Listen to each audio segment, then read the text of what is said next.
And we back with another episode of ALANUI MELE, Hawaiʻi Hip-Hop History on PBS Hawaiʻi. I'm your host, Calvin the Catalyst, and on this episode, we interview John Iervolino, DJ, music executive, and producer. His record label, Quiet Storm Records, released Roots Music Volume 1 and Sunny Rush A.A. Let's go back into time and talk with John Iervolino. And we're back with another episode of ALANUI MELE on PBS Hawaiʻi. Yeah. I'm your host, Calvin the Catalyst, and I have somebody here that you might not know in the forefront of Hawaiʻi hip-hop music, the industry, but his name is laced throughout many, many individual artists, MCs, rappers, singers, island music in the industry. And I was so stoked to get him here back in Hawaii, John Iervolino. How you doing, John? I'm doing good, Cavett, and thanks for having me. Oh, thank you for coming through, making the time, man. Yeah. Appreciate it. So Yeah. you don't live in Hawaii anymore? No, I'm presently living just outside of Memphis, Tennessee. Wow. Yeah. So how'd you get to Memphis, Tennessee? Oh, that's a long story. Okay, let's go back, rewind all the way back to how'd Okay. you get to Hawaii first? So I was born in the Bronx, and my mom literally married a gangster, like one of these cats out of Goodfellas. I mean, straight up. Wow. And when she said that she was going to divorce him, he said he was going to kill her and I. I know.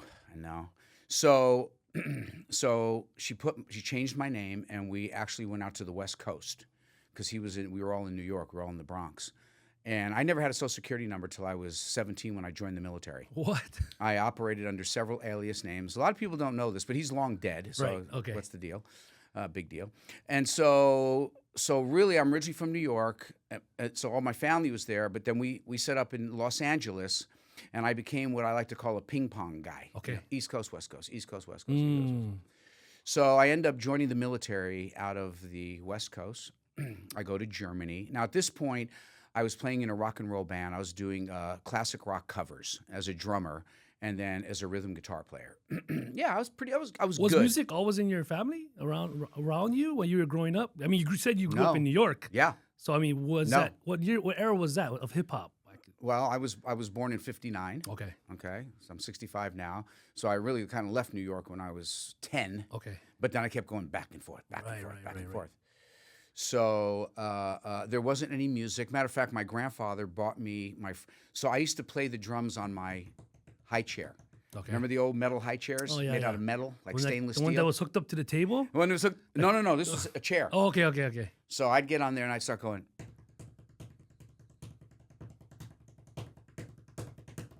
And my mom, stop doing that, Johnny. And so my grandfather bought me a Ludwig snare drum, Oh, there you go. and I started playing drums. And then when I got out to the coast in California, I got together with a group of guys in high school. What year was that? Well, that must have been 73, 4, somewhere in there. Just trying to get context of what kind of music was playing. Classic at that rock. time. Classic rock. Okay. Yeah, I was totally. I got beat up for listening to quote unquote black music because I went to an all white school. Okay.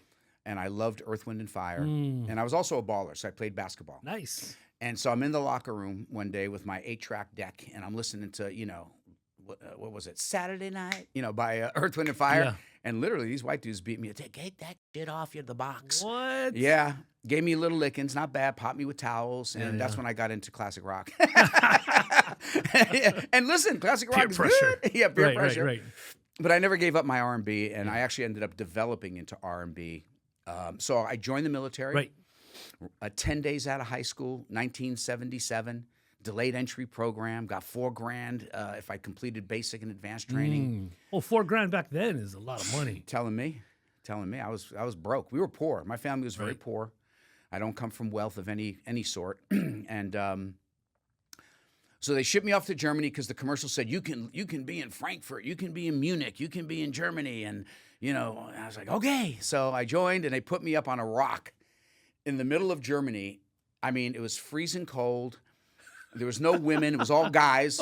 Okay, and just for the record, I'm into women. Now I've been with my wife for 40 years, but before that, I was into Shout out. the ladies. Yeah, just saying it. That's it. We're just gonna open the book. And we're gonna show it all right now. Right. So they put me on this rock with all guys. So I took my $4,000. I bought a BMW. Nice. And I went up to the land of love, Denmark, Copenhagen. Okay. You know, so they had lost many men in World War II, and they never quite recovered from it. So the female population was like 2.5, 3 women to 1. Disco was coming in. What? Saturday Night Fever. Oh my God. I seen it at Tivoli Gardens. You can Google it now. Tivoli Gardens in Right. Denmark. Okay. And I ended up DJing part-time in a club called the Bluebird Discotheque in Copenhagen. And you're in the military at the same I'm time. in the military, but it was Okay. peacetime. Right. And I was an infantryman. So what do? You practice war games, you shoot, Right. you do, and the platoon I was in was 70% African American. And then it was 50% Puerto Rican, and they were coming in straight from PR. Oh God. And it was 50% white guys, and they stood in the barracks and studied. Right. I went out clubbing with the brothers. Hey. No. Whoop, whoop. And You guys must have had some fun. well, so this guy from Chicago comes up to me, says, "Hey, bro," he says, "you know this cat named John Travolta?" So when we were in Europe, we used to call America the world. Okay. Okay, so you see, you know, back in the world, this cat named John Travolta and disco music is just tearing it up, bro. And I said, "Oh, okay." I said, "I'm into like classic rock, like Steve Miller and Right, the right, Eagles." And he said, "No, check out this group. They're called Heatwave. Okay. You know, Heatwave, Yep. Too Hot to Handle, Yes. Boogie Nights." Yep. So I said, "Wow." Because I was a drummer and a Right, rhythm yeah. guitar player, I felt it. So he said, "Check it out, man. We're going to get 2 turntables and a microphone and a receiver, and we're going to do parties in the barracks." And that's how I learned how to DJ. Oh. So I was really more of an MC than Right. I was. I became a little bit of a technician later on. Nothing like my good friend James Coles, Hey, James. who could weave a beat for forever Yeah. from start to finish, and he's magnificent. I call it like threading or Yeah. segueing. I was never the best at that, but what I was really good was I could work a crowd, Mm. and I had a silver tongue and a set of chops. Well, I hang out with black guys. Right. They're good talkers. Oh yeah. They can And we talk. did it. So I did it. I did my time in Germany. I came back to the world in, I went in when I was 17, 18, 19, 20. So I was 21 years old. Right. And I landed in an all-black celebrity. So kind of funny. The first job I got was at a place called, it was the Red Onion. So the Red Onion was a restaurant disco Okay. combo chain, Right. like Bobby McGee's used to be Okay. Yeah. in Waikiki. Right. Yeah. So I get picked up, and one night the guy comes to me and says, "Hey, Johnny, you sound too black." I said, sound too black. "What?" I said, "Well, all the music I'm playing is basically performed by African Americans." What you mean? He said, "No, you got to whiten it up a little, bro." He says, "We don't want too many black guys in here." Right. I was like, oh my God. So I ended up going from the Red Onion to an all African American celebrity club called Jackie-O's on La Cienega, Okay. just short of Pico Boulevard. And I can vaguely remember it now because this is 80, 77, 78, 79, 80, 81. So this had to have been like 81, 82. And I was the only non-African American. And they loved because I could do Rapper's Delight. Mm. So I would drop the Chic track, Right. right? Dub version, Yep. and I would literally do the entire Rapper's Delight. And the They girls loved loved it. Like, oh, and he's got light eyes. It was crazy, bro. I met Okay, so Rick James Right. was our regular. Okay, so I'm just going Rick to tell James. you, and he was a super freak. Right. He I'm would roll sure. up to the club in a black Rolls Royce with a platinum blonde babe driving it, right?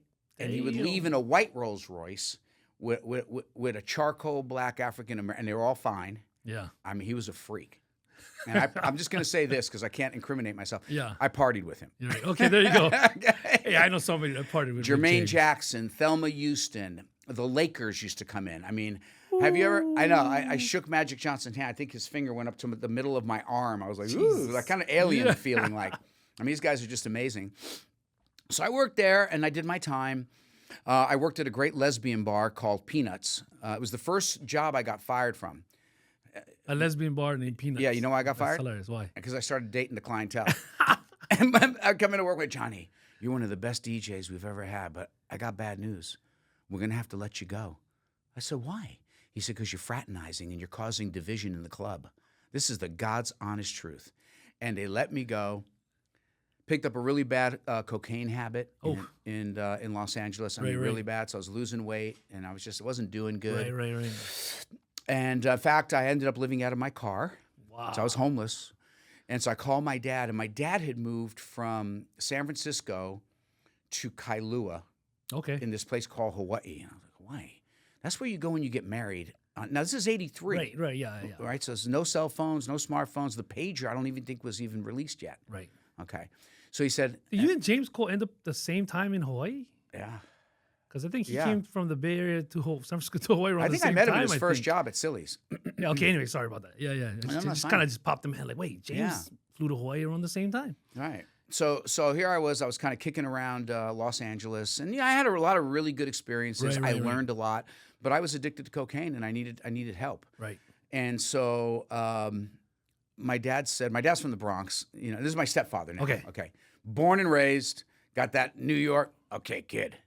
Hey, kid. He calls everybody kid. Hey, kid, you come out to Hawaii, I'll give you a job. I said, doing what?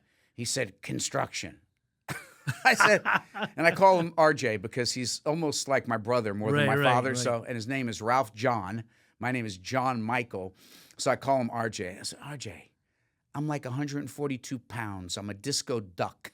I said, he said, just come on, kid. You live with your mother and I'll take care of you. So he puts me out. I think we're doing a job at Fort Shafter. Okay. Sweeping the yard. So you go from partying with Rick James to doing construction at Fort Shafter. Okay. Matter of fact, it wasn't Fort Shafter. It was Pearl Harbor. Wow. We were putting a steel roof on like one of these Quonset huts. It was miserable. I hated it, but I was getting $16 an hour. Okay. In 83. Yeah. So my first paycheck, I went to Fast Eddie's in Waikiki. Okay. And now this is a fun story. You're going to dig this. And hopefully, I don't know if he's still alive, but so I'm walking into the club and the surfer guy, like blonde surfer dude, is breaking into a black BMW with a screwdriver. It's probably midnight in Kailua, Fast Eddie's. So I said, babe, what you doing, man? He said, and he's doing his thing. Bleep. And I walk up to the front door, and there is the first Samoan that I've ever met. And this guy was like a Greek god. His name was Fetu Satele of the Satele clan. Oh, there you go. And I said, hey, bro, I said, there's this guy breaking into a black BMW. And he goes, oh, that's my car. And I thought, wow, this big old beast has a voice kind of like a woman. I was like, whoa, this is a weird. Where am I? Right? Very soft-spoken. Will beat your brains out. And so I go in the club. I come back out, and he calls me. He says, hey, you, where you from? I said, I'm from New York, man, because I just come in from Manhattan. Right. So I didn't tell you that part. I went from L.A., I bounced over and did a private club in Manhattan. Okay. I at this point, I didn't like New York anymore. Right. So, and then that's when my father called me out to Hawaii. I said, I'm from New York, man. He said, oh, what nationality are you? I said, I'm Italian, man. Oh, I said, what are you? He says, I'm Samoan. I said, oh. He said, my name is Fetu. That was my car. He said, here's my card. And he wrote, we didn't have cell phones. Right. He wrote his home phone number on the back. He says, you ever need help? You give me a call. Well, boy, did I ever need help. And I fell in with the Sateles, and I used that card, and it got me out of a couple jams. Right. Because, listen, I'm coming in now from New York. Right. I was 23, 24.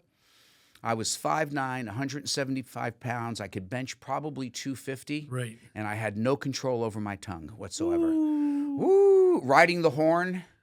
My parents lived in Kailua, so I was going into Kahalu and and Kaneohe, riding the horn at the stoplight because local guys was not moving fast enough.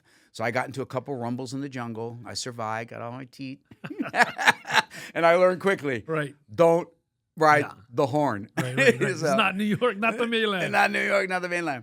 So I come over here. I work for my dad. I go to Fast Eddie's, and I realize that music is still in me. And I got to get back into it. And so I got my first job working at the winery on Kuhio Avenue. Okay. All right. Under the hotel. It was down below. And that was just a crazy experience. As a host, a DJ? I was DJ. Oh, DJ, okay. Yeah, DJ. I was spinning. Well, I started polishing the brass. Okay. Because in Hawaii, it's hard to get in. Yeah. In the 80s. Okay, yeah. I'm still trying to get into the DJ pool. So if Kevin Okada's listening, yo, Kev. I'm still waiting to get into the DJ pool. I never got in that DJ pool either. Oh, good. I feel better. I thought it was just me. No, that was a special pool. You had to be somebody. You had to be somebody. I get the leftovers. I go in and like. It might have been because I went in there and I said, I am somebody. You need me in your pool. And Kevin was okay, now you ain't getting in the pool. That was fun. That's a legendary pool. Anyway. So. Legendary, yeah. So I get hired by well, wait a minute. Let me see. Where was I? You did the winery, somewhere before the winery, I meet James Coles, my good friend and former partner, at Silly's. Okay. So I'm hanging out there and I'm listening to this guy playing. I'm like, I walked up to him. The first thing I said to him, I said, you know what? You're almost as good as me. The truth is, he was really better. Yeah. And I think we kind of had that relationship at that point. Right. And he was so young. He was a teenager. I don't think he was even legal. I didn't even think he had a work permit. Said, yeah. Okay. Yeah. And so we hooked up and we started remixing music together. Oh, okay. Yeah. What entailed remixing back then? Well, I had actually started prior to coming to Hawaii. I was using 1/4-inch reel-to-reel tape. Ooh, okay. 7-ip or Yep. 15-ip. Yeah. And this is where cutting and pasting was invented on a silver block. Right. I'm sure some of your people here that were in radio remember Yeah. there was a silver block, a razor blade, and I guess we had some kind of glue. I don't even remember. But, you do a couple lines of coke, you'd have your Benson & Hedges menthol lights, and you'd be cutting and pasting your ass off. Right. So I started doing that in California, and I brought that with me to Hawaii. Ah, okay. But at that time, the digital sampler was it was the emulator. Okay. Extremely expensive, was just starting to emerge. And so I was kind of on both sides of the table. I was in with the club guys, Right. but I was also getting in with studio guys because eventually I would evolve, get into my record label, and Right. work with great musical producers like Radical Rob Onakea, Hey. who also had DJ cred, if you will, or breed in them. So I had so at this point, my sister was dating a Cuban drug dealer. In Hawaii. No, Oh, okay. in San Francisco. In San Francisco. And he knew that I was a DJ, and I was back from Europe, and I was bouncing around. So he says to me, Johnny, I got this white label vinyl I want to send you. Now I'm in Hawaii. Okay. Okay, I left LA, Right. I left New York, I'm in Hawaii, and he sends me 2 white label copies of Rumors by the Timex Social Club. Wait, how did this Cuban drug dealer get white label copies of Timex? He financed it because the guy who was the music guy was doing time in jail. Oh, okay. Yeah, so this has been going on for a long time. Yeah. Dirty money, producing good music. Right. And So, Johnny okay. was just kind of working. His name was Johnny. Oh. Johnny was just kind of working it. Working angles. Yeah, and he was married to my sister. Right. Right. So he sends me over to White Label. So I go down to KQMQ, and who became my really good friend was the program director, Kimo Akane. Oh, nice. Yeah. So I walked in there, strutting my stuff like a proud peacock, and Kimo put up with me, and we both smoked Benson & Hedges menthol lights. So we go out in the parking lot, smoke cigarettes. I said, Kimo, you got to play this, man. Right. And at that point, KQMQ was playing just pop bubblegum music, whatever it was. I don't even remember, but it was pop bubblegum music. Right. One step above AM radio. Right. And I said, this is it, man. And so I got to be careful of all the things I say, Yeah. but I'm going to say it. He took the record and he threw it in the garbage. So I was sitting here and it was like a metal trash can. Yeah. And it was beautiful. He threw it like this and went, brrr, and it landed right in the can. He said, we don't play that kind of music here in Hawaii. I'm just going to say it like that. Right. So I took the records and I said, you ain't playing it now, but you're going to play it. Oh, yeah, that's a jam. And we left. And time goes by. I meet James Coles and we remix Sidewalk Talk. No. Kimo comes back to me and says, I got 6 versions of Rock Me Amadeus by Falco. Okay.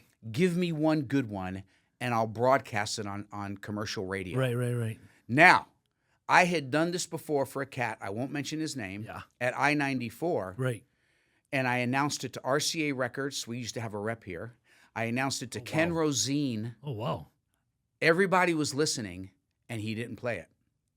So I went up to I-94, and I drug him out of his office, and I started choking him with my forearm. I had him up against the wall, and I said, if you ever me again like that and make me look bad, I will kill you. Now, you got to understand, I was young. Yeah. And I was from New York. Right. And I'd suffered. I was homeless. Right. You give your word. Yeah. And I had people listening. Yeah. He disrespected me, humiliated right. me. So that had come and gone. And I went over to Kimo. Right. I'd grown up a little bit, matured a little bit, leveled out a little bit.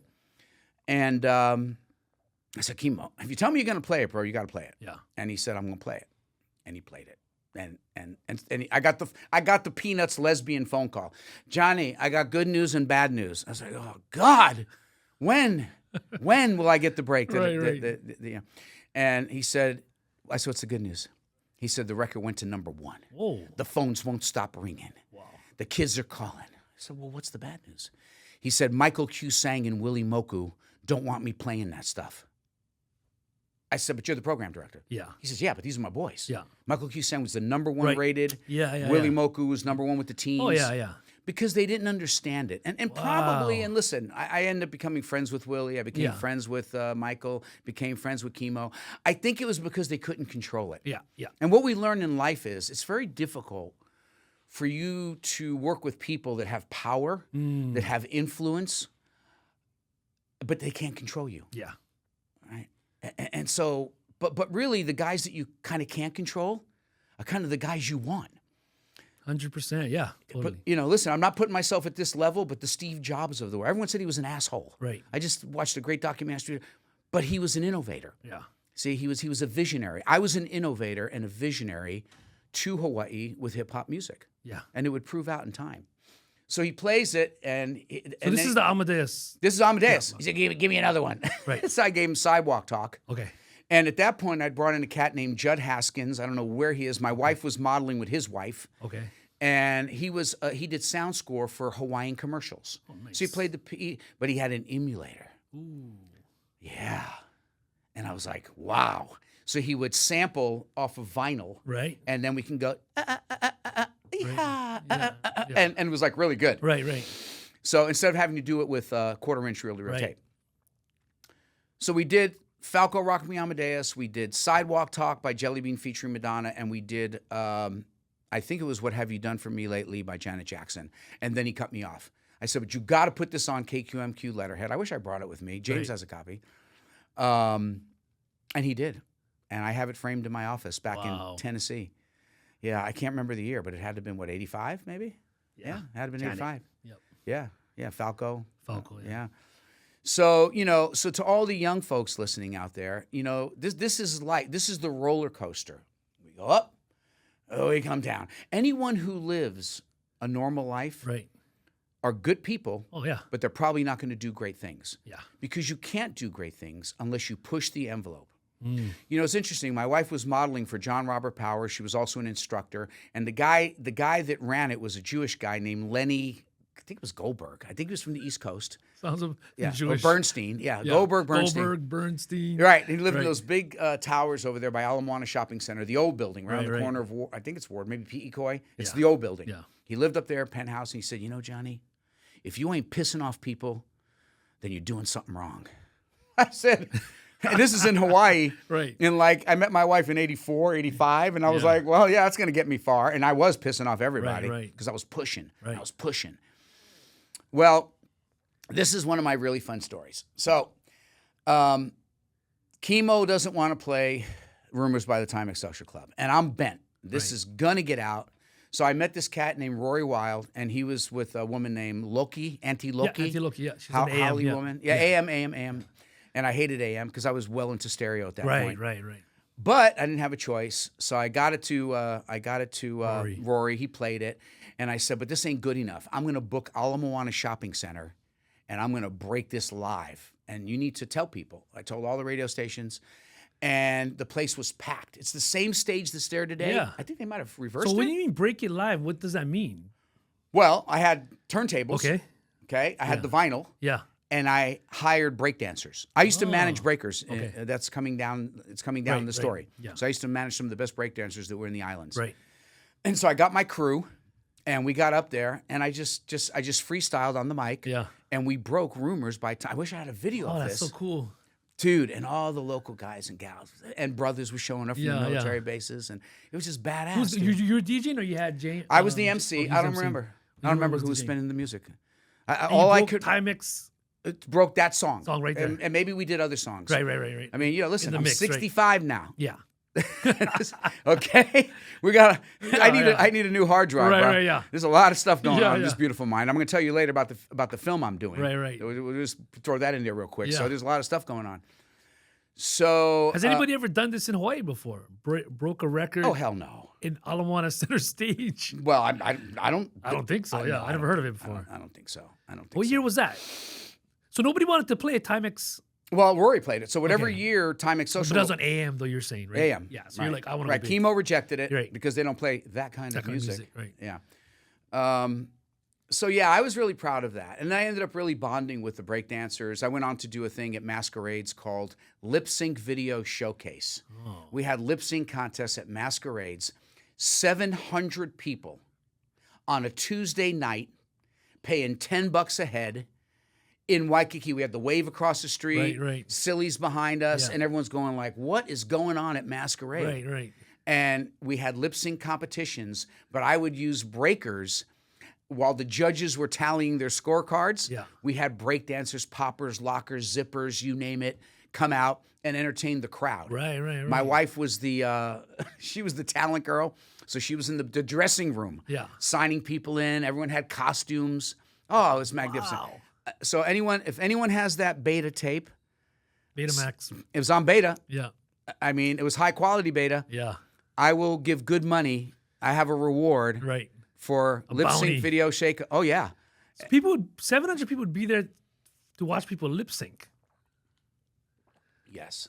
All local people. Wow. And because I was a progressive, so here's another great story. So I would buy advertising on I-94, KQMQ. I don't even know if I-94 was around, but let's just say it was. I went over to Kapoi, the rock you live on. Yeah. And there was a guy working there named Lee Coleman. He was the program director. And I brought in my demo tape, and so he knew I was coming. And he comes to the table with a shirt that says "Disco Sucks." Oh, he was a prick. Right. And I got my commercial on a Philips audio cassette. Right. He says, "I ain't gonna play it." I said, "Okay, I'm gonna get my lawyer." And my lawyer wrote him a letter. I didn't even have any money. I don't even know how I got a lawyer.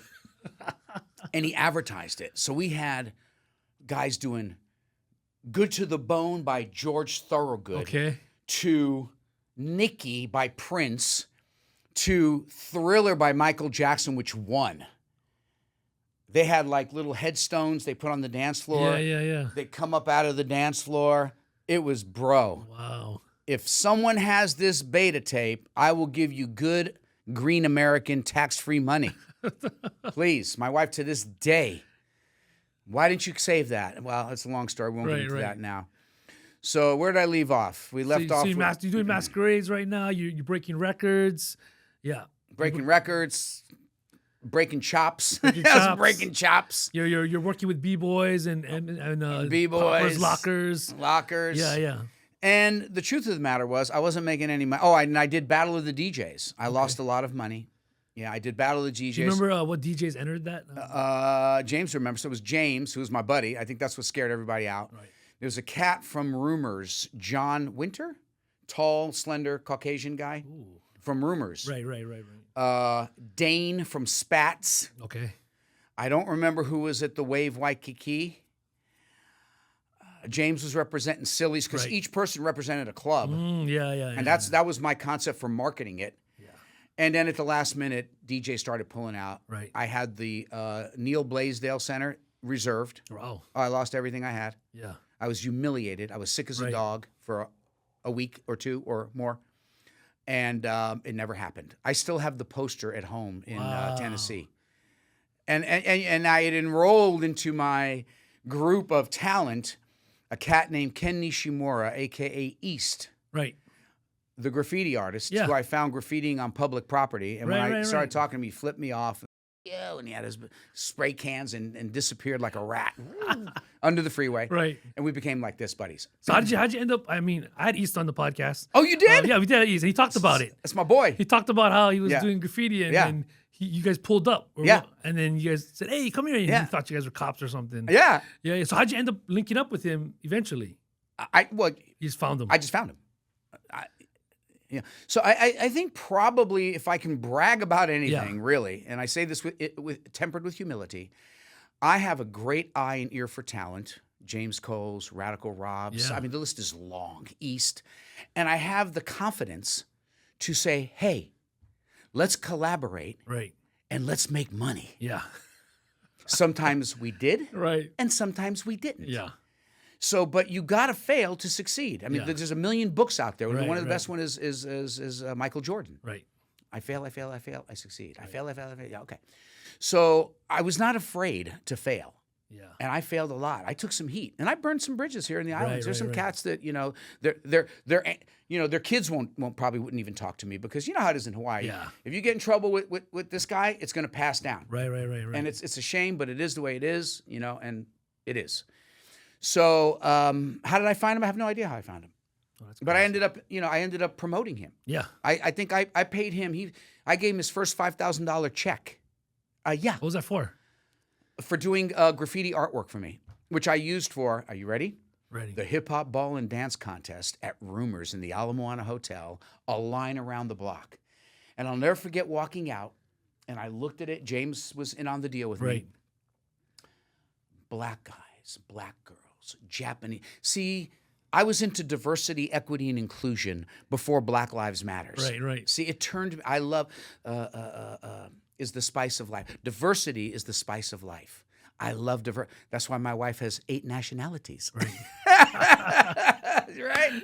Oh, God, you got to meet her, Cavett. Yeah. A beautiful Hawaiian model. Awesome. Amazing. Chop suey, as they say here. You met her here. Oh, yeah. I met her here. She saved me. Yeah, she nice. saved me from myself. Do you remember the first hip hop artist you worked with? The first hip hop Like maybe rapper, R&B, DJ that you local or national? Local. Or did you work with Island Musics before you? No. Okay. Island music came later. Later. The first hip hop artist I ever worked with was with my good friend Radical Rob. Okay. So Radical Rob, we did the first hip hop music video in Hawaii on Hotel Street. Okay. Yeah. It was a guy named Mr. Louie. Mr. Louie. Yeah. So Rob had produced him, and somewhere along the line, Rob had heard about me, this crazy Italian guy that, he's willing to do anything. And so that's how people either they came to work with me or they shunned me and just built the wall. So, and Rob's crazy like me. He's a crazy Hawaiian. He don't give a shit. And I think he worked with Belle Biv DeVoe. He did a bunch of stuff. And so we did Mr. Louie. James Coles was in on it. Yeah. And we did it on Hotel Street. I hired 2 cops, and we shut down Hotel Street. I'll never forget this hooker comes walking up to me, chewing bubble gum. You messing up my night? African-American girl. I'll never forget. I looked at her. I said, hey, you worked all weekend. You're sore. Go recover. She walked. I don't know what she said to me, but it probably wasn't good. And I turned back, and we got Rob on camera. There was another guy, African-American fellow. I can't remember his name. Oh, God. A cool cat. I really liked him. Anyway, so it was Radical Rob, James Coles, this African-American brother. I can't remember his name. He's a rapper, an MC? I don't know what he was, but he was good with video at the time. Oh. Because he actually brought the video the night of the event, the Hip Hop Ball and Dance Contest, Rumors Ala Moana Hotel, line around the block, packed to the gills. East had brought in a guy named FaZe or somebody? Yeah, Phase 2. Phase 2 was one of our DJs. Yeah. My lawyer, I won't mention his name because he got disbarred, was one of, not DJs, judges, and 2 others. I can't remember who they were. And we had a dance contest. So this cat brought the video the night of the event. Lanai, I think, was working it. Okay. With another guy. I can't remember his name. He was one of the boys, something of boys. 3 local boys? Yeah. They're like Jimmy the Geek. No. Hawaiian Ryan. Hawaiian Ryan. Yeah. So I had hired Hawaiian Ryan and Lanai. So I guess at that time they were with I-94. Yeah. So they were in the booth emceeing a DJ. And I was on the floor. Okay. Right? Yeah. And then we had this dance contest. He comes in with the tape, and we had a high-end VHS, hi-fi HQ, and we popped the tape in, and people were pissing in their pants. It was great. Nice. Mr. Louie, keeping it on the down low. Was the song. Yeah. What year was that? Oh, God. And was he one of the first artists out of Hawaii, like hip-hop? I don't know. That's a question more for Rob Onokea, because he was really a music. So what I became really was more of a promoter. Okay. And less of a DJ. Right. Because there was more money in promotion. So what other promotions did you do at that time, in that time period? Anything? Yeah. Did Spring Jam. Okay. And was there anybody else doing events how you were doing them? No, but they came on quick. That's the funny thing about Hawaii. It's a small pie. And once you do something good, watch out. Yeah. They're coming. So it's very difficult to carve your niche and maintain it here in the islands. Yeah. Would you say that maybe Hawaii lacks originality? Well, I don't know. I think originality is relevant to where you are. So no, I don't. I think when I say Hawaiian, that's people that are born and raised here. Right. Okay, so we'll just get that we're into good. context. Yeah. I think Hawaiian people from Hawaii, used to be limited in perspective. Right. There was no internet. Yeah. It's very interesting now. I live in Tennessee, and if you go into Memphis, there are many African-American people today who are limited in perspective because they haven't gotten off the island. Right, right. And the island is Memphis. Right. That's a whole nother... Memphis is tough. Bro, it's a new chapter in my life, and we'll have to come back and do part 2 when the film comes out. So no, I don't think Hawaii, but what's originality for Hawaii? Right, yeah. I mean, that record I did with Rob Onakea and Sudden Rush, are you kidding me? That is original, bro. Yeah. It's brilliant. And how'd you link up with so at that time that wasn't Sudden Rush's first album. No. This was their But I had known them. I'd met right. them. Malu Mota was their financier. He owned a hip-hop shop over in Hilo. Okay. And he was a full-blooded hip-hop brother. Yeah. And so and he would like supply their clothes and money. Right. Yeah. And they did the first album, I think it was called Rec Shop or something like that. Yeah. Then they did the second, which was more hip-hop. Then they did a second album, which was more island. Right. But it had a little bit R&B and thread. Yeah. Then they did the third album, and Rob came to me. Okay. Because I had money and distribution. And you already did the video with Mr. Louie with Rob. Oh yeah, that was long gone. Right. Yeah. As a matter of fact, there was a span of time in there where I stopped doing music and I went back into construction with my father. Okay. Because I wasn't making money. Yeah. Made a bunch of money and then formed Quiet Storm Records. So that's coming down the line. Yeah. So then you that which Sudden Rush record was that you put up? Yeah, and that was on Quiet Storm.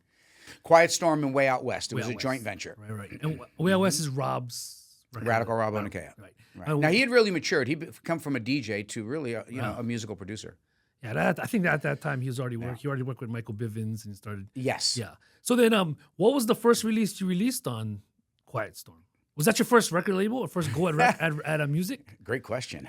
I know we never talk about the records that lost money and failed. So and listen, I'm not dissing. The first record I released on Quiet Storm Records was a group called Legacy, who interestingly enough, Radical Rob produced. Okay. Yeah, and lost a small fortune. What kind of music was it? Kind of island. Okay. Yeah, kind of island.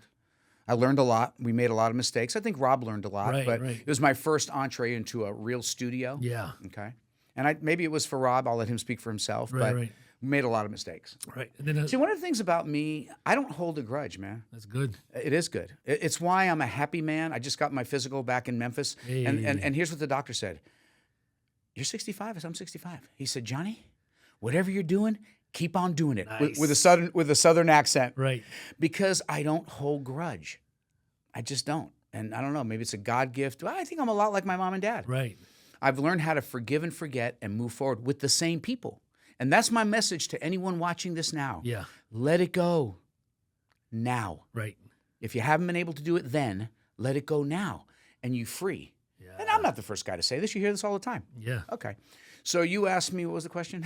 So was Quiet Storm the first, your first endeavor? Legacy. Legacy was Legacy. The group. So before Quiet Storm and Legacy, you didn't put anything out? No, I just started the label. Yeah, label. Okay. Quiet Storm Records. So after Legacy, we got... Oh, God. We got a guy named Jalen.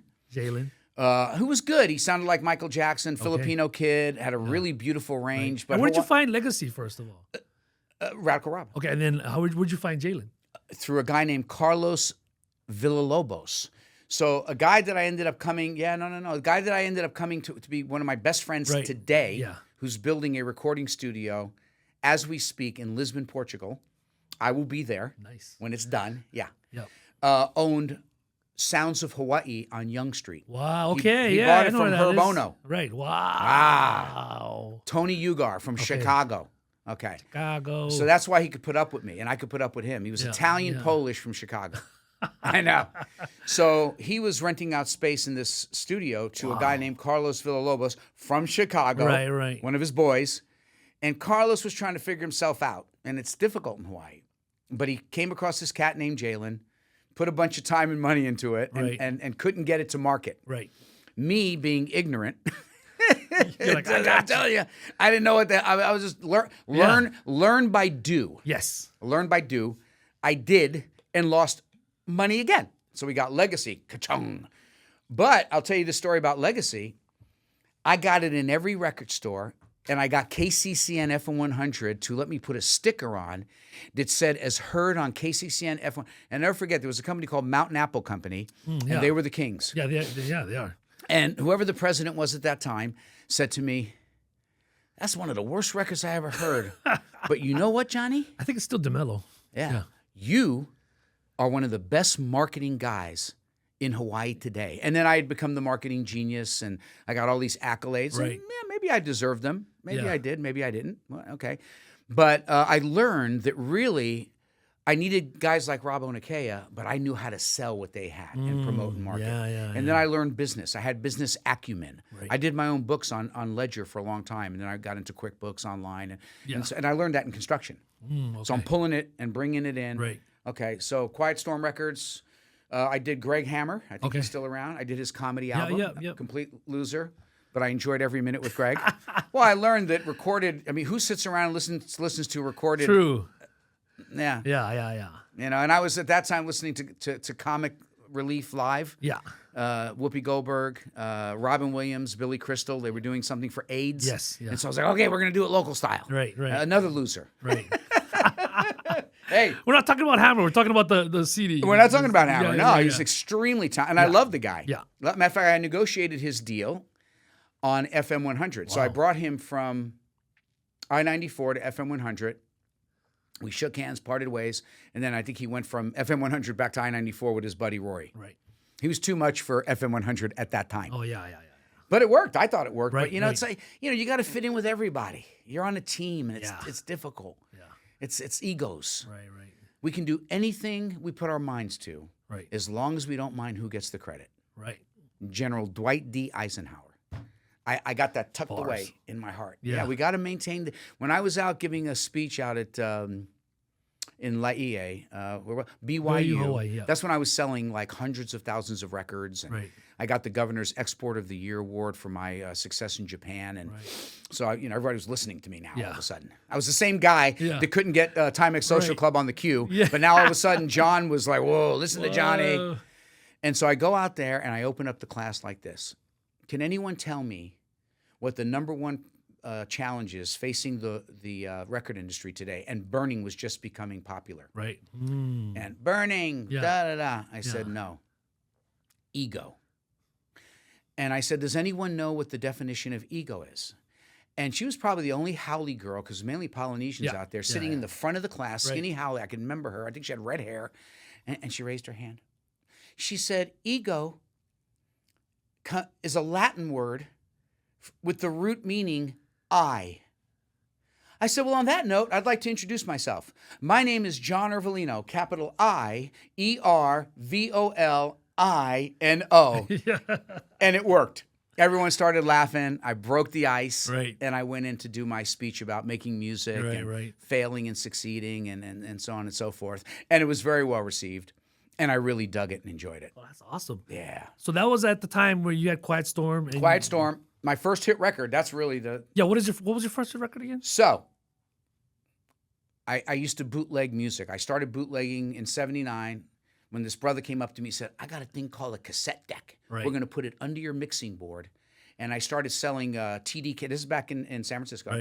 Selling TDK 60-minute tapes for $50 a pop with the music that I was spinning off the turntables. GQ Disco Nights. Living It Up Friday Night. Bell and James. Oh, yeah, dude.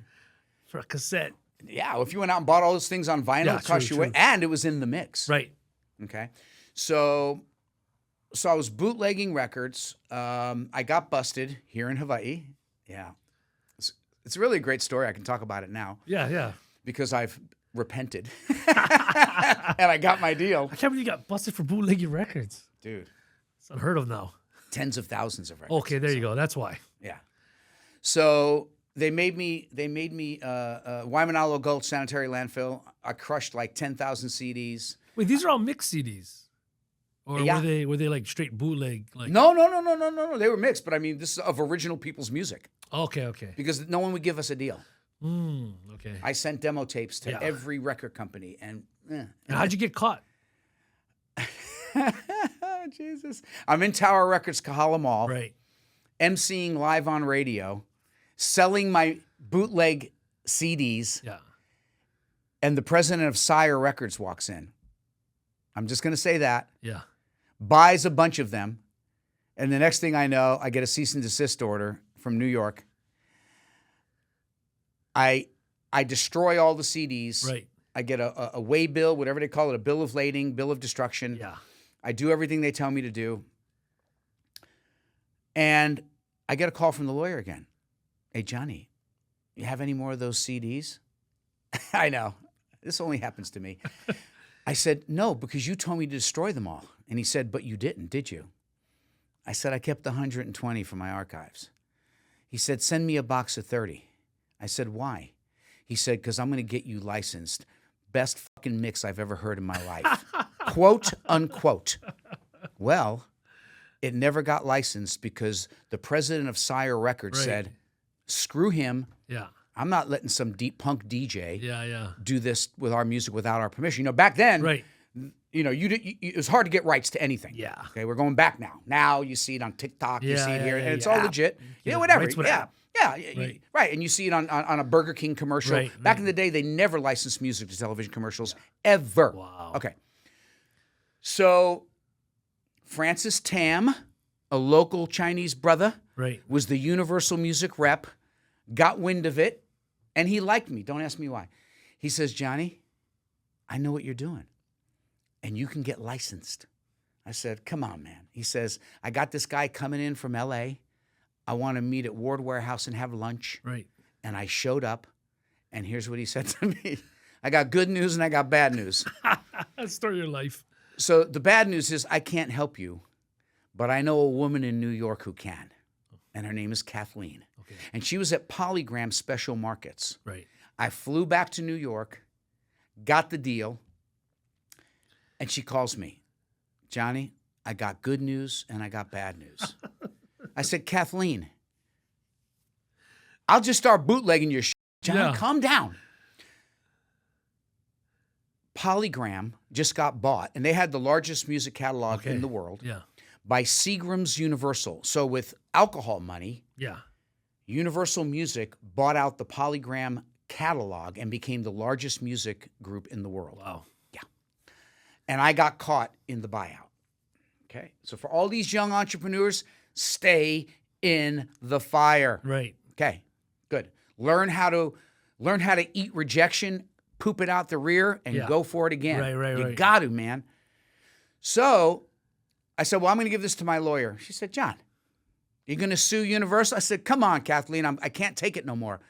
Okay, I want you to call Rhonda. I'm just going to drop names because they're all dead or retired. Yeah. I want you to call Rhonda Malmland over at Universal Special Markets, Kathy Hale in Santa Monica, closer to Honolulu where Right, you right. live, Johnny. I said, okay. So I fly again, and they gave me a better deal than Polygram.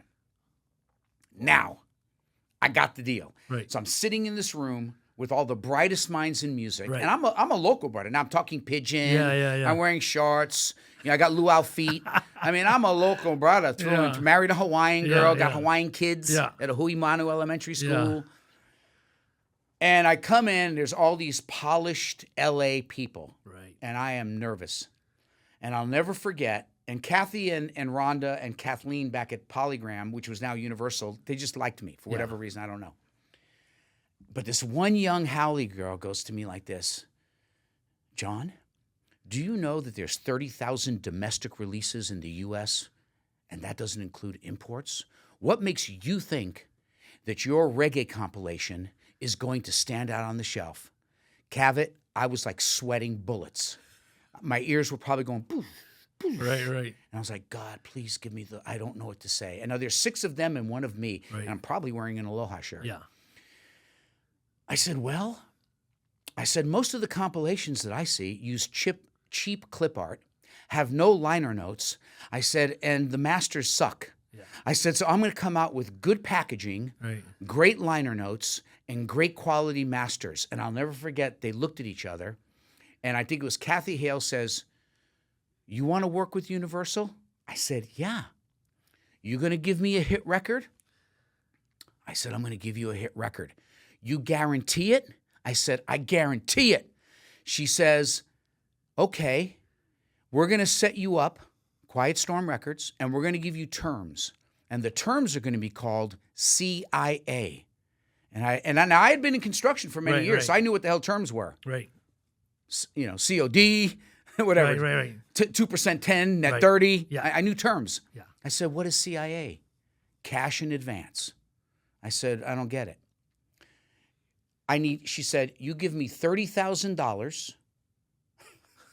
Because this is how it worked in special markets. Okay. They did all the licensing. Right.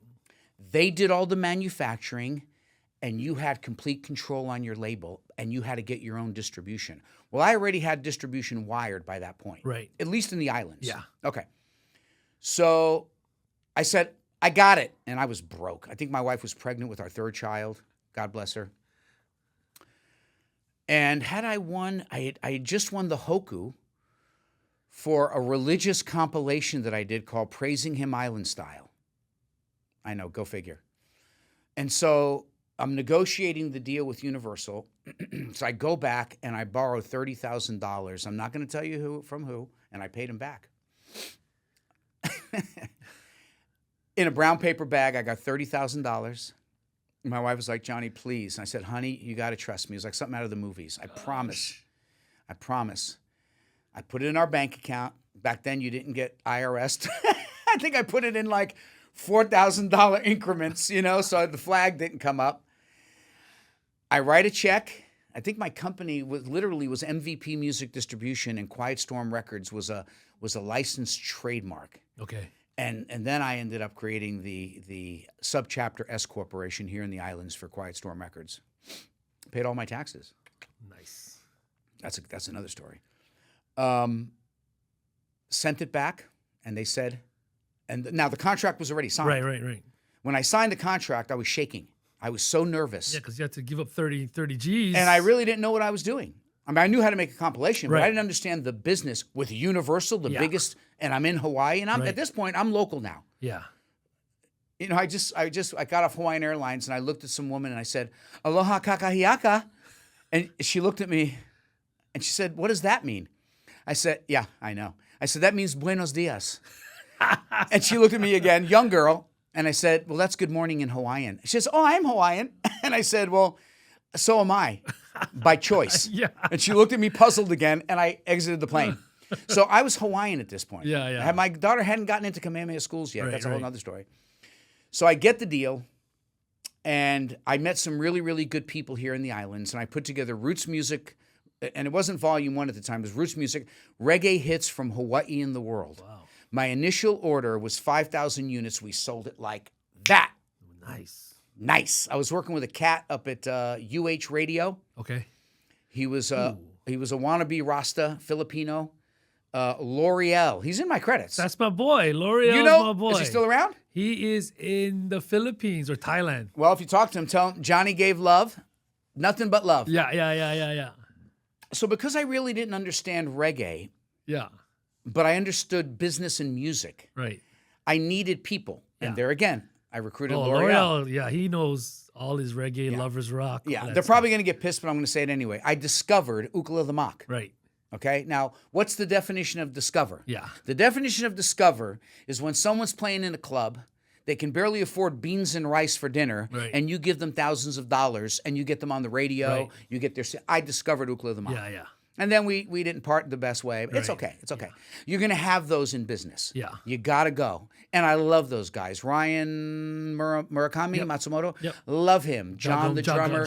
Asher on guitar. Asher's killers, yeah. Oh, I love that Great. kid. They're by far the most talented and best reggae group. They recorded Roots Music, which is on my original, and then Right. they waited 10 years because our contract, and they did it themselves, Yeah.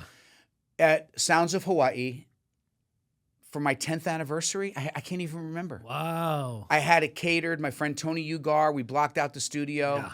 Ukla was in the studio. Kenneth Makuakane, who became my very good friend. Ooh, wow. Yeah. place was, we had like a VIP list of 20 people. And this was kind of Johnny's coming out. He had the deal with Universal. Right. And I figured out, you know, if you recycle music, you only have so much value. But if you put a new release on it, you might get some more pop, and you might get radio. No one ever played Ukulele on radio. Only KTUH. Who cared? Yeah. Who cared? Yeah. But anyway, we debuted at number 12 on the world or the reggae So this charts. is not the Roots Music Volume 1. It is. This is okay, but you did that one compilation before Volume 1, or is it the same thing? That was my first legal compilation. Oh, legal compilation. Okay. Right. I had never done any local. All my bootlegs were of national recording artists. Oh, okay. Right. Yeah, all unauthorized. Right. Sorry. So the Ukulele Roots Music song was recorded for that? Yeah. Oh, For that compilation. Yeah, for the compilation. I had already licensed. I don't even remember. What other artist was on that I compilation? don't remember. You can look it up. They're still selling on Amazon. Wow. Yeah, my compilations sell anywhere from, for used, $15 to $250 a piece. They haven't stopped. So then the record label paid you back the 30 grand, right? Is that how it works? No. Because so how it worked with the special markets is you had to pay because you got finished goods. Yeah. So, okay, yeah, because they produced right, everything. and then they took their share. Okay. What a great idea. Yeah. I was like, why didn't someone tell me this sooner? I would have done it. But, you know, so part of it is luck. It's not so much what you know, it's who you know. And then getting up, it's like, you know, I went swimming in Northern California. Many men die in the water because the seaweed wraps around them, brings them down, and they drown. They suffocate. Well, that's life, bro. Yeah. And that's life in the islands. I don't have to tell you about crabs in the bucket. Yeah. Okay.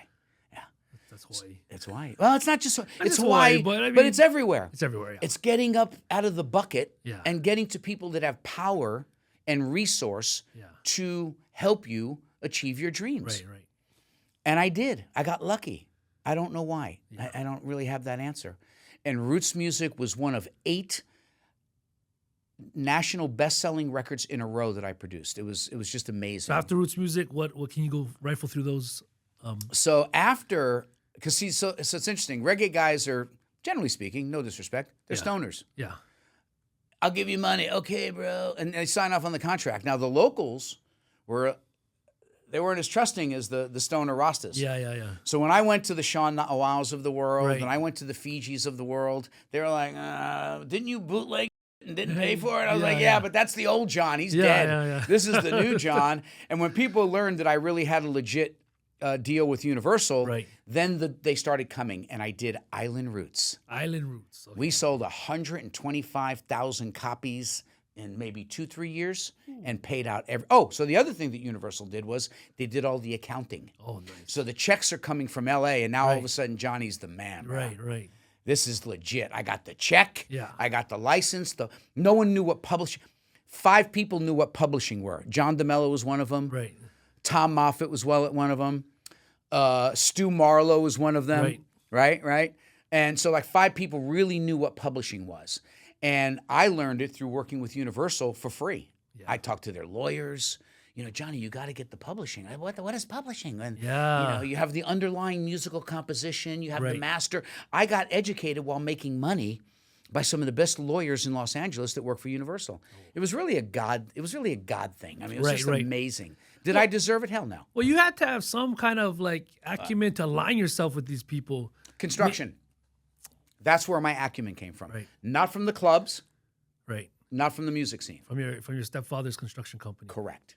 Who I love and serve and honor to this day, my father. Yeah. Awesome. Yeah.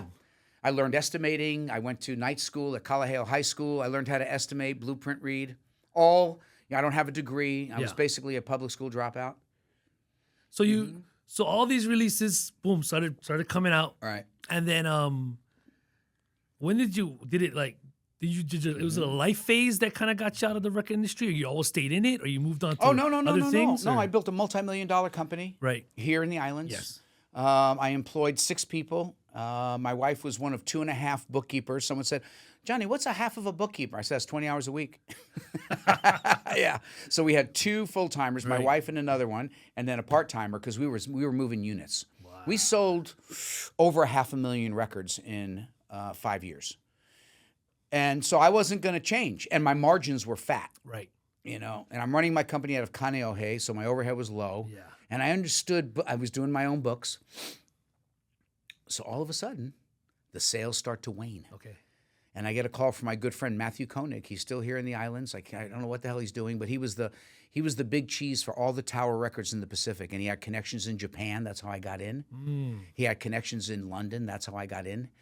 And so he says to me, Johnny, I got bad news. I said, what's going on? He said, we're selling more blank CDs than we are, pre-recorded CDs. Right. I said, well, what does that mean?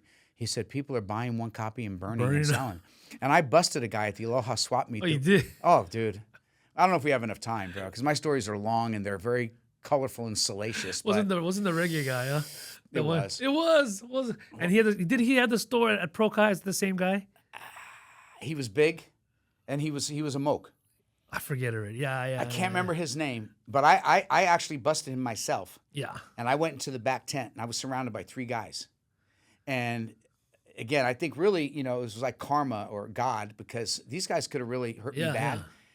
And I shouldn't have been doing this. I had staff. Yeah. I had lawyers. But that's that New York in me. That's that cocky You're New going to York. handle it. And hey. Yeah. So I'm sitting there in the tent now. Yeah. Around Aloha Stadium. And I look out of the tent, and there's 3 cops over there. I said, you see those cops? I said, those are my cousins. I said, I'm married to a Hawaiian. I said, those are my cousins right there. We can do this easy, or we can do it hard. And he looks around, he goes, okay. And he boxes up all the bootleg CDs and gives them to me. I said, do you want to carry my stuff? He said, yeah, here's $1,000 cash. And I had legitimate roots music and island roots shipped to his tent. Right. Yeah. Yeah. That's a God's honest But truth you know story. what's dope about that is you didn't just straight disown the guy. You wasn't like, okay, thank you, peace out. Like, I never ratted him out. Yeah. I mean, I think this is the first time I've ever told a story publicly, because I think enough time has passed. Yeah. And he won't get hurt by it. And I think Aloha Stadium has been condemned. Oh, yeah, pretty much. Okay. And I didn't mention his name. Yeah. Because I'm not vindictive. So that's what I would say to my local brothers. Don't be vindictive. But you flipped it around, so now it's like we both can make money. And even if we didn't, and even if you would have said, screw you, take your shit and get out of here, I still wouldn't have, because it's just not necessary. Right. And because I'm not vindictive. Yeah. I don't keep a list of all the people that screwed me over in Hawaii. If I did, I wouldn't be here. Right. Yeah, I'd be angry. Yeah. Yeah. Yeah, you don't seem very angry. I'm not angry at all. So then when things started weaning, burning of CDs started coming in, downloading in the digital age started coming in, Napster, all that stuff. Yeah. What happened with the record label? So the gift that I just gave you. Yeah. So I had released my brainchild was Smooth Island Jazz. I ran into a guy named Reggie Griffin, who's become my good friend now for 25, 30 years. He owns a ranch on the Big Island, and his cousin Moon Brown was a struggling African-American saxophonist from Philadelphia living in Hilo. Right. Oh, wow. Now I'm licensing a track from Jack Johnson, who's still active in the reggae scene. Yeah. So I'm over there at Pesto's on Main Street in Hilo, and we're sitting in the window, and up comes Moon Brown. He starts playing the air sax, and I'm looking at Jack Miller. Okay. Not Jack Johnson. Right. I take that back. Correct it. Jack Miller is a reggae producer. Sly and Robbie, everything. Okay. Yeah. So he says, you want to meet Moon, the best saxist in the world? I said, yeah. So Moon comes in, and I say, look, I got this project. It's called Smooth Island Jazz. He says, well, hey, my cousin works with Babyface. And at that time, he was on a world tour with Face, Reggie Griffin. He lives in L.A. and on the Big Island. I said, well, give me his cell phone number. I said, because everyone's cousin works with Babyface. I said something sarcastic. Give me his cell phone, and he did. And I called Reg, and Reg got back to me. The first song we did together was written by the Pahinuis. It's a remake of Harvest of Rainbows. You can listen to it on my website, www.gourbaniSland.com. It's on Smooth Island Jazz Mokoli'i, the first one. So we sold about 15,000 CDs. Right. Not bad for a smooth jazz record. So then I did volume 2, Smooth Island Jazz Leahi. Now, Mokoli'i was originally called Chinaman's Hat, but I changed it. Right. And then, so now I'm recording Diamond Head. So and I changed. I said, I want to go a little bit more mainstream, and I want to go a little more urban and a little less island. Right. And Reg is like, I got you, bro. We did a remake of Israel's song, Maui Hawaiian Superman. We got Benny Reitvelt from Carlos. Carlos Santana was on a world tour doing Supernatural at the time, and we got Benny because he's a local boy, Hawaiian boy.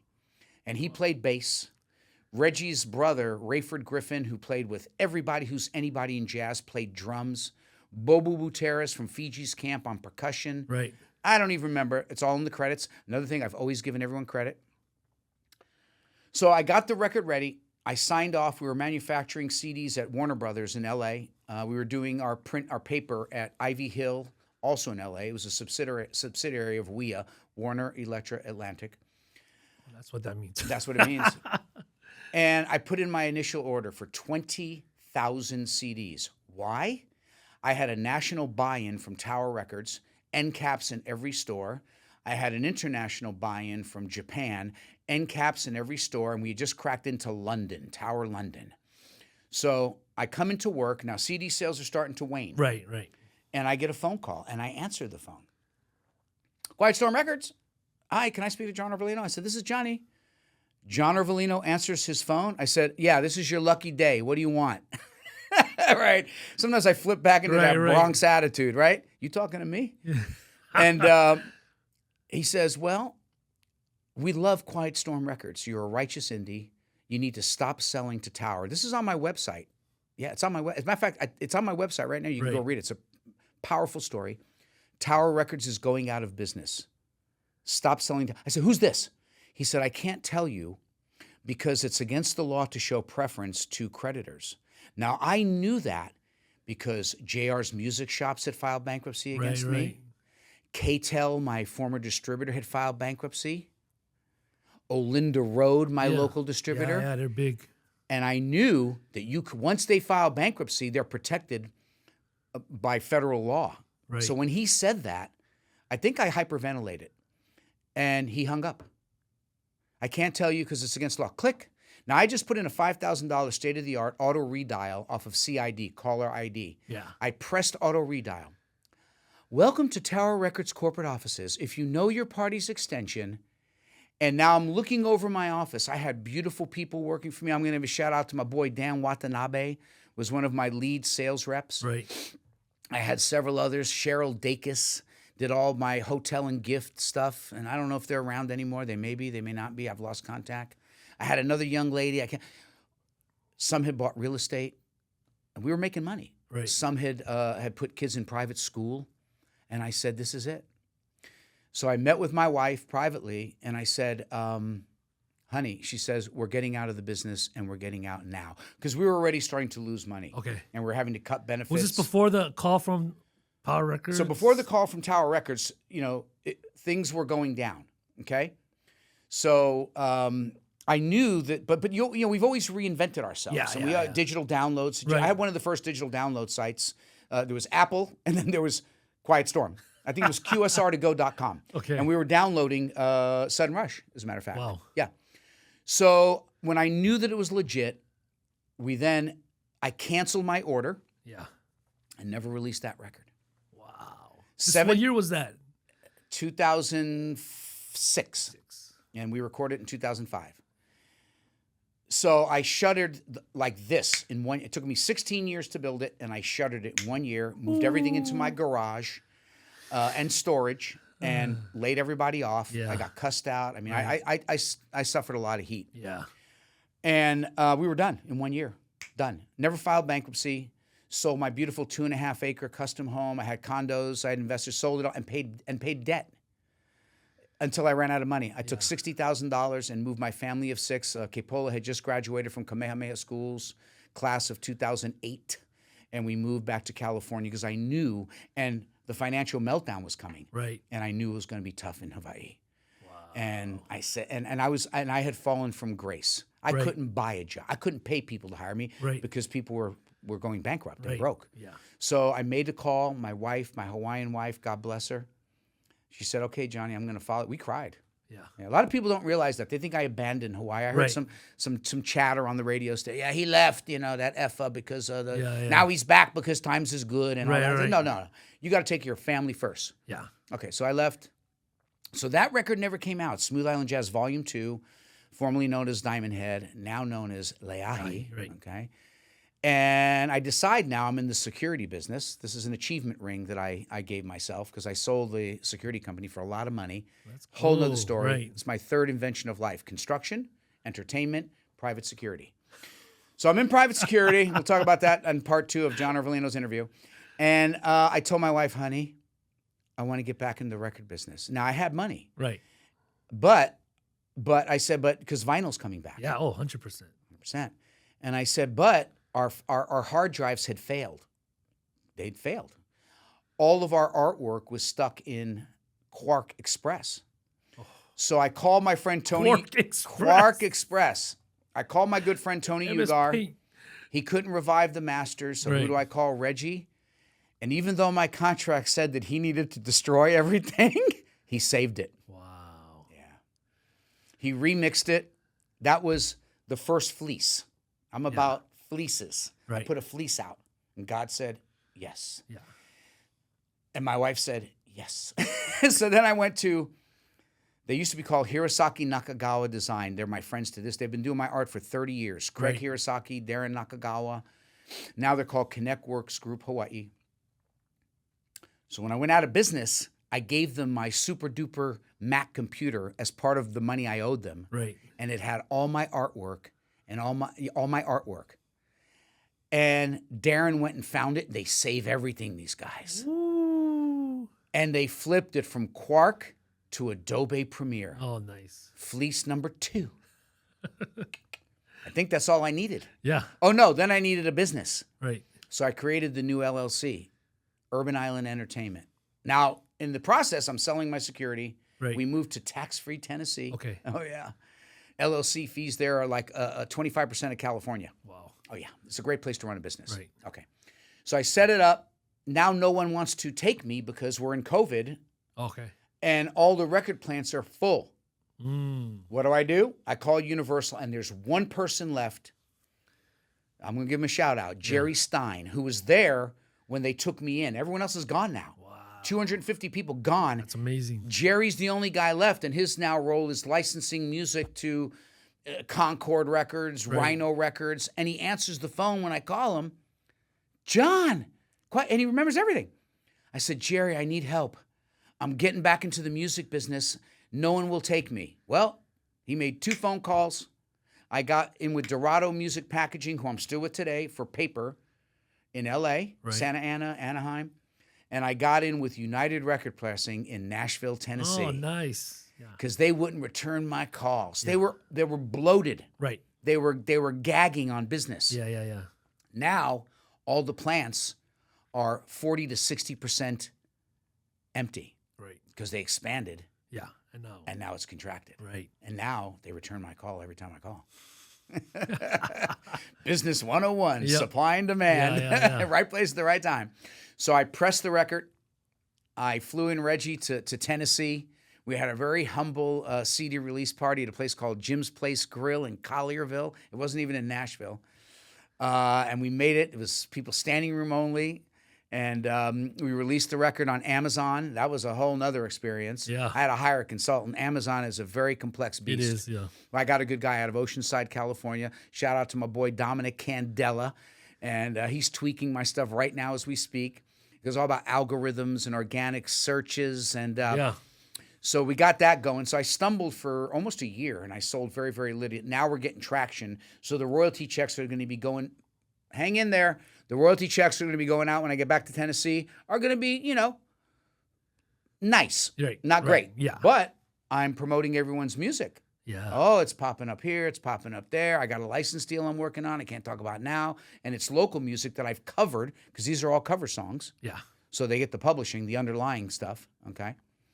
You with me? Yeah, 100%. Okay. Yeah. No, I'm good because I'm just taking this all in. Yeah, it's a lot. That Yeah. Your journey from being in Hawaii, just DJing at these clubs to now, where it's like everything is flowing so I hate to say easily. No, it wasn't easy. But naturally. Yeah. Because it's like second nature. Well, speaking of naturally, I managed Milani Bilyeu's career for a number of years. Yeah. Right. Yeah, and he wrote that song naturally. Yeah. Yeah, he did. And I loved, he was a Christian brother. I gave my life to Christ in 1989. Awesome. Haven't looked back. Yeah. I'm not perfect. Yeah. I'll drop an F-bomb here and there, but you know what? God's secure. Yeah. It's like, all right, Johnny, can you clean it up a little bit? I'm like, all right, Lord. Yeah.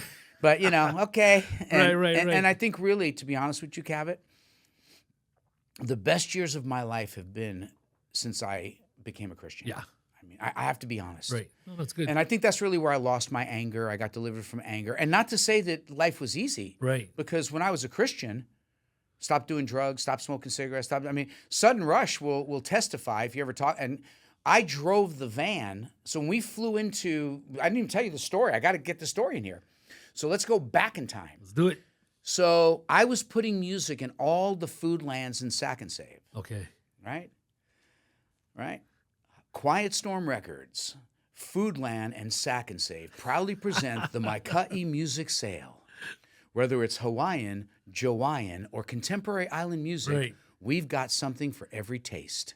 And I put plexiglass caps on every cigarette box, on every register, Yeah. in every store on every island. Some guy on Kauai buys Sudden Rush AA Yeah. and says, I produced the Teen Choice Awards in Los Angeles, and I want Sudden Rush. He said, this is amazing stuff. This is a God's honest truth. So now we had licensed it to A&E television, so it was being aired on Dog the Bounty Hunter. And we'd done okay. Yeah. We'd done okay. Not great, but we'd done okay. And Yeah. they wouldn't play it on KCCN. They wouldn't play it on I couldn't get play. Wow. And we were selling out concerts. Dwayne Oyama, my man, shout out to Dwayne Oyama, shout and out to Brandon, Dwayne. his buddy back in the day. And they was doing the Jammin' Hawaiians. I Right. mean, we had some concerts at the Shell, Yeah. Big Eye. So I said, well, So it wasn't locally supported, no. Well, it was locally supported. but not on the radio. Well, that's why I used to hate radio. Right. I hated radio. It wasn't personal. It's Yeah. because they didn't create anything. True. They controlled everything. True. And I was I was the icebreaker. Yeah. Oh, sorry. I'm breaking ice. Yeah. That's why I did my arm up against the program director, Yeah. because he lied to me and he humiliated not just me, but all my artists and my breakdancers. So That's how you got Sudden Rush on the Nickelodeon. it wasn't Nickelodeon. It was A&E. A&E, Dog okay. the Bounty Hunter. Right. Dog the Bounty Hunter. Yeah. Well, no. That just came in separate. Oh, that came in separate. Separate. I get a call from this guy. I can't remember his name. I still have the contract at my house. David somebody. Right. He said, we want him. I said, well, how's it going to work? He said, we're going to fly you to the Universal Amphitheater in Los Angeles, and you're going to walk the red carpet, and you're going to get up on stage and say, we're Sudden Rush from Hawaii. And I said, okay. I said, you're going to send me you're going to send me a script, or what are you going to do? And of course it matured. Well, I had made friends with the promoters of Reggae on the River. Oh, okay. Now this is all going on while I'm producing reggae comps. Yeah. So I call her up, Carol Bruno. Shout out to Carol. She retired after 25 years. And she said, yeah, I'll bring your group up here. So we flew to San Francisco. We rented 2 minivans, and we drove to Reggae on the River. Okay, we do Reggae on the River. Right, I think we opened for Damien Jr. Gong Marley. Wow. Now, I didn't smoke a lick of weed. Matter of fact, when I walked in, they gave me a bag of weed and 2 tickets for massages. I said, I'll take the massage. Yeah. But I don't want the weed. I quit smoking cigarettes, and I was a Christian now. Yeah. I was a Christian. Quit smoking cigarettes, quit doing weed, I think I quit drinking coffee and alcohol. I was doing green tea. Nice. I needed it. So we do the whole Reggae on the River, and we drive all the way to Los Angeles. And I get coached up by a friend of mine. He says, Johnny, so the boys went out and got all hip-hop gear. Right. My wife, God bless her, says to me, no, wear an Aloha shirt. Yeah. I said, Deb, wear an Aloha shirt. So we went to Sears Windward Mall, and I bought this for 5 coconut buttons for $5. So when I busted it out in the hotel room in L.A., right, I got Radical Rob, Right. and I got the 3 Sudden Rush boys. Right. They laughed at me. Who got the most attention? Johnny I with the Aloha shirt. Hey, bro, because Southern California guys, I want your shirt, dude. Right. So we walked the red carpet with Dwayne "The Rock" Johnson in front of me. Right. And I walked with them because literally they were scared. Yeah. So whether they admit it or not, Right. they were scared and said, Johnny, we want you to walk with us. And I was scared. Yeah. And I did.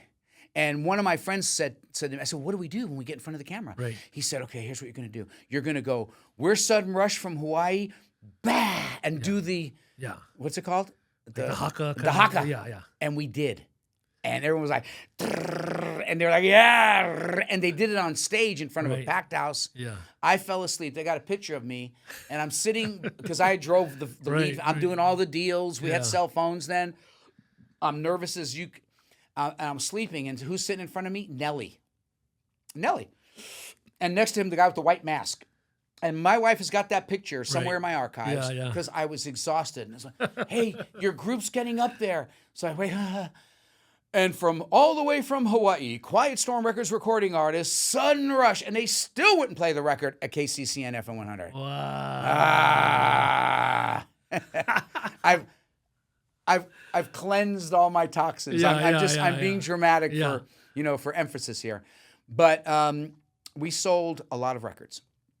We charted on the Billboard charts. I made each boy, each man, each brother a Billboard chart with the CD in it, and it shows us charting. We were in the world music genre. Right. That's where they put us, because where the hell do you put Sudden Rush? Yeah. But one of the greatest accomplishments in that project was Rob said to me, we're doing a remake of Gabby's Hi'ilave. Nice. Can you get his voice? Right. And I said, let me try. Yeah. And shout out to Steve Siegfried from Panini Records. I think his nephew's running the label now. Okay. He said to me, and so he's a Jewish cat living Right. over in Hana, Yeah. right? Oh, so nice. he's a hippie. Yeah. He was a stone hippie. Hippie. Yeah, he came over as a Hana. hippie back in the 60s. Right. And he's growing flowers, exotic flowers. Yeah, it was a front for cannabis. And so he says to me, I like this, man. Send me a demo. So I send the demo. He said, okay. Now, this was recorded in 1972 Right. in front of the Hi'ilave Falls or something like this. He told me the story. That's crazy. The masters are on 1-inch tape, maybe? 1-inch tape. Yeah. We had to ship it to Bernie Grunman, who I'd gotten in with in Hollywood. Right. Bernie put it in an oven because it builds cake. They call it cake. Like a scab you would get on your skin, it builds cake. So they put it on this machine and it blows the cake off. They spin it at all this, brrr, the cake goes all over. After they bake it, because they got to soften up the cake. Right. Then they took Gabby's voice off and sent it back to me on a solo track. Nice. We gave it to my boy Dave Good to the Bone Tusarone. He's still here. Yeah. Dave with Radical Rob took Gabby Pahinui's original voice. I'm going to send you another gift. Do you have that CD? Which one? Yeah. I do not. I'm going to send it to I'm you. waiting for it on vinyl. Well, that's up to Rob. Yeah. And maybe I will put it out. I'll give Rob a call. Say, hey, call your boy Johnny. Yeah. Okay. And maybe we will put it out. That'd be awesome. I would do that.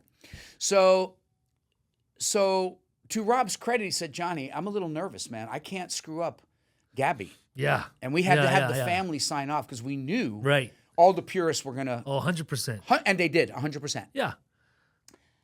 So we do it, and the song is in the pocket. And my hat off to Radical Rob Onikea, really probably the most talented local cat that I ever worked with.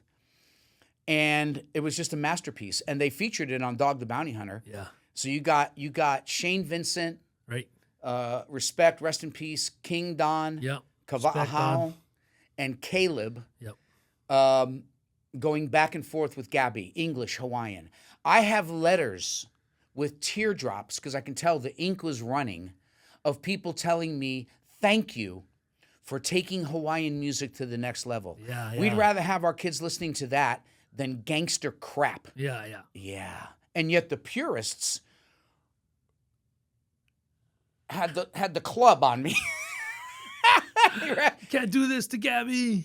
Young people listening, you can't please all of the people all of the time. Yeah. If you're doing it honestly, Yeah. if you're doing it with integrity, Yeah. who gives a damn? Yeah. Like Leonard Goldstein said, my wife's former boss, if you ain't ruffling feathers and you ain't pissing people off, you ain't doing it right. Right. Now, it's got to be tempered. Yeah. And you got to watch your attitude and your temper, which Right. I didn't in my early years, but I did in my latter years. Right. Okay. I am so proud of that. So here's the shirt. That's the shirt you wore. This is the shirt I wore on the red carpet. Wow. I know. That's crazy. And you slept in Bacanelli. And my wife made me, you know how many times I was going to give this to somebody because I'm not an Aloha shirt? Cat. Yeah. And my wife was like, Johnny, you're going to save it. Yeah. You're going to save it. And then I wore it under here. Hey. For all my DJ bros, I was just in San Francisco. My sons live in San Francisco. Right, They're right. both bartenders. I went up to the Castro district, which I love. Right. I worked a bunch of gay clubs. I didn't Yeah. even get into that, but I went to Grooves, still there since I Right. don't know, Yeah, early yeah. '90s, and had some good convo with the cat that was running it, a Right, young right. Asian brother. Yeah. Yeah, it was great. And he started asking me all the questions that you're asking me. We talked for probably an hour and a half. That's crazy. I know, it was great. So like real quick, because Yeah. for time's sake, and we'll get to it, we can do a part 2 later Go. next time you come back. Yeah, absolutely. Let's talk about what you're developing real quick. Right now? Yeah. Right. So put out all the albums, closed the company, Right. got into security, Right. sold the company. Right.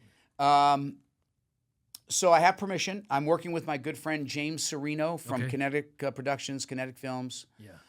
And we're working on a crime drama set here in the islands. Ooh. Yeah. And so that's why I flew over here. So, all the paper is signed, the ink Right. is dry. Now we're going into development. And, if God is on my side, and I think he is, and all the stars line up, we should start shooting here on Oahu. It's going to be all shot, and maybe one really sexy scene over in Maui. Yeah. So this is going to happen. I mean, it's going to happen. Awesome. How it happens, Yeah. I'm not sure yet. Yeah. And it's going to be legit. It's going to be above board. Will it be a low budget local indie? Right. I'm going to tell you this.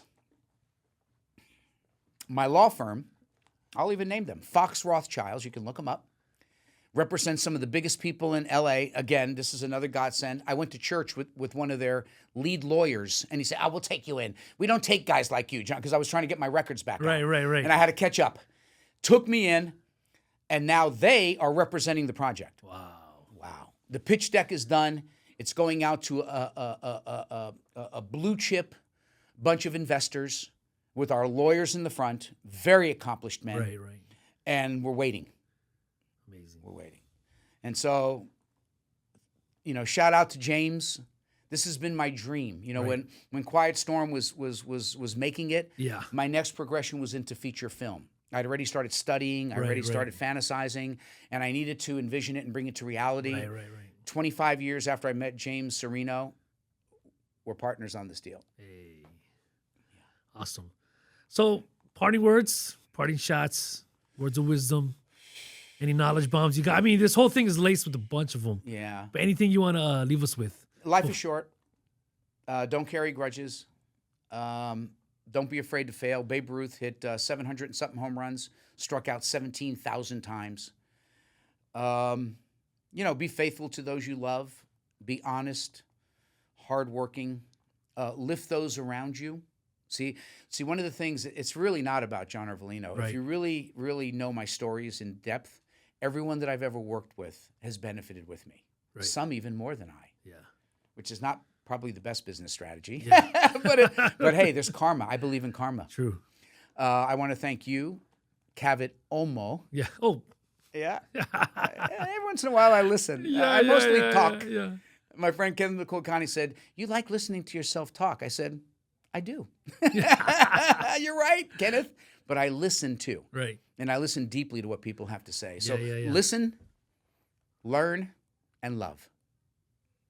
That's good. Yeah. Shout out to John Iervolino, the Aloha. legend. Thank you for Oh. coming through on PBS Hawaiʻi. ALANUI MELE, Hawaiʻi Hip-Hop History on PBS Hawaiʻi. John Iervolino. I'm your host, Kavit the Catalyst. Yeah. Mahalo for watching ALANUI MELE, Hawaiʻi Hip-Hop History on PBS Hawaiʻi. Thank you to John Iervolino for sitting down with us and talking about Hawaiʻi hip-hop history. If you missed any of our past episodes, check it out on our YouTube channel or pbshawaii.org. Also, check out all our social media platforms. I'm your host, Kavit the Catalyst. This is PBS Hawaiʻi, ALANUI MELE, Hawaiʻi Hip-Hop History. And we out. Aloha.